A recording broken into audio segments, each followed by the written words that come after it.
The other day I found out they're remaking Holes, the Shia LaBeouf movie from 2003. And with this incredibly annoying but predictable news, I got to thinking, what would I remake in 2025? What would I bring into 2025? Here's a list of 5 things. Here's a list of 5 things.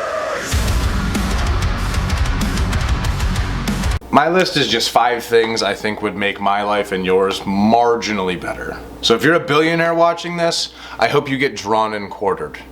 Now on to the list. We're starting off a little controversial, but at number 5, I'm gonna say we need to bring back public shaming. I get that we have a modern version of this with canceling somebody online, and I'm not against that.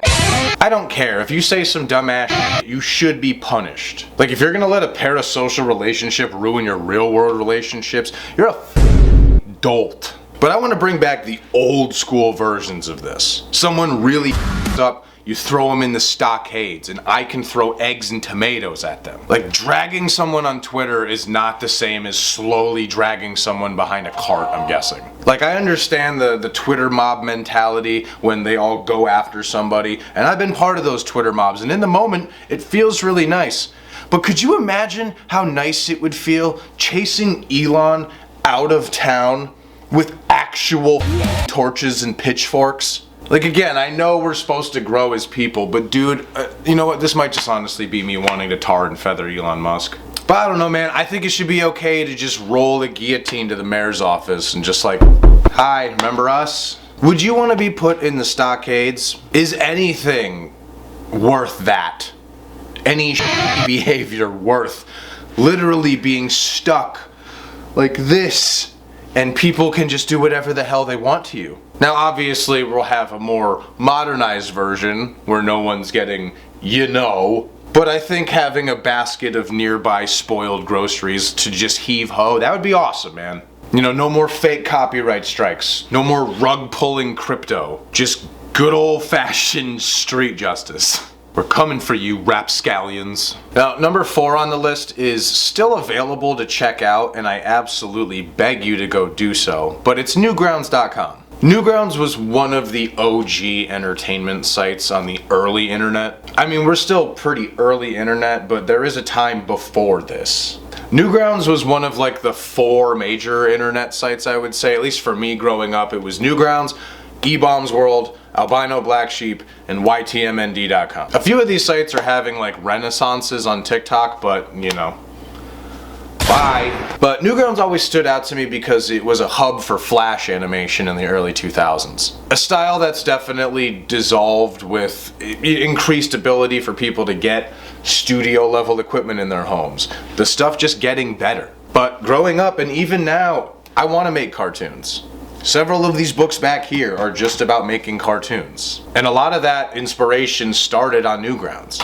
I'm having fun making videos, but the ultimate goal at one point was to be an animator. Newgrounds is just an ocean of creative inspiration. Newgrounds also spawned the career of a couple people even on this site. The biggest probably being Aaron from Game Grumps. But on Newgrounds, he was known as Egoraptor, and he made some of the most ridiculous animations I've ever seen. You've got your Metal Gear awesome. You've got your Gears of awesome. And Newgrounds was just covered in Flash games, man. Flash games that now are popular on console and PC, and you've probably played them. Without Newgrounds, you don't get your Alien Hominids. You don't get Castle Crashers, the greatest couch co-op game to drop probably in the last 10 years, 15 years, easy. There's some other decent ones, but dude, I'll play Castle Crashers till I'm dead. And I know you're not gonna believe this, but on Newgrounds, there wasn't just a sea of ads. You could just use the website without being instantly sold something. And like I said, Newgrounds is still around. Go check it out. Go find like the coolest things on Newgrounds article or some shit, and then just go watch all of that stuff. Also, the other day when I went to their website, I saw that there's launching a Kickstarter to do a documentary to just like highlight how cool Newgrounds was in the early 2000s. I will be donating, and I beg you to do the same. If you want to see a cool piece of like archived early internet history back when it was just meant to be kind of fun and not as awful and poisonous as it is now, go Give money to their Kickstarter. It's gonna be awesome. There's way too many people involved with Newgrounds for this to not be a cool project. So get over there, right now. Now, do it. Oh man, number 3 is my white whale. My crystal skull, if you will. But in 2002, the world was graced with a drink that me, at the ripe old age of 12, didn't know a company could just go, hey, we don't make that anymore. And it's just gone from existence just like that. There hasn't been a new good soda in a long time.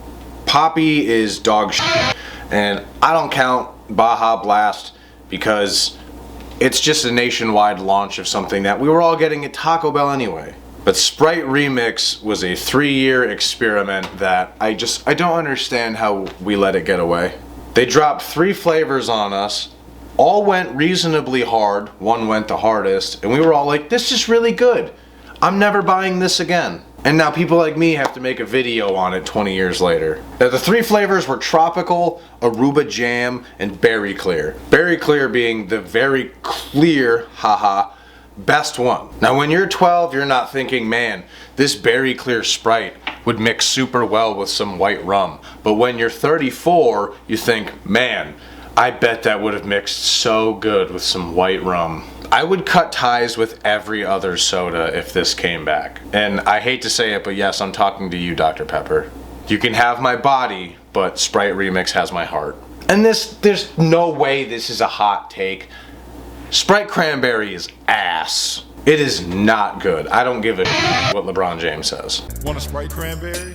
No, I don't. If you want to try something similar to what Sprite Remix used to be, you gotta find a restaurant with a Coca-Cola freestyle machine. If you select a Sprite, there is an Aruba Jam type flavor in there, but it's under the name Tropical Mix, just to be needlessly confusing. But if you really want to try it, that's about as close as you can get. Or if you can get your hands on some strawberry mango flavor syrup. I don't remember the company that makes it, but that mixed with some Sprite is very close. But Coca-Cola executives, if you're watching, first of all, I hate your guts. Second of all, please bring back Sprite Remix. Now, number 2 is a little gross and a little niche and just big time funny. Before I go any further, I'm gonna need you to stop. I don't need you to go and watch all of the show Workaholics. I know it's a lot, but I'll wait. I'll wait.